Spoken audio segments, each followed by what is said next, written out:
जी दोस्तों, आप देख रहे हैं जी सियालकोटी पिजन लवर। और दोस्तों इस वीडियो में जी ख़ास शौक रियाज भाई फ्राम फैसलाबाद, बहुत ही प्यार वाले भाई, उनके लिए दोस्तों उन्होंने कहा था जी मोहसन भाई नायाब तरीन बटेरा दिखाइएगा।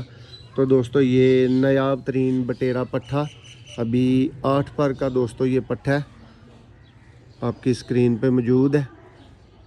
रियाज भाई शौक करें जी, तो जे वाकई चस आई तो दोस्तों फिर वीडियो नू लाइक शेयर ज़रूर करियो।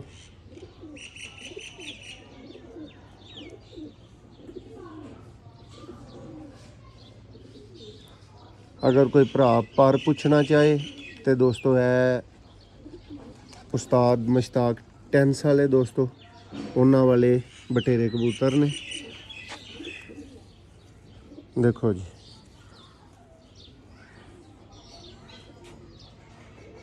8 पर दे विच दोस्तों है फिल वक्त मौजूद है। टेल देखो, पंजा देखो दोस्तों, और एक दफ़ा दोस्तों दोबारा फ्रंट तो देखो। और मेरी बड़ी ख्वाहिश है कि भरावां नूं चलदा फिरदा भी विखाया जाए जी। दोस्तों चेक करें जी 36 नंबर दोस्तों, ये ब्रीडर पट्ठा।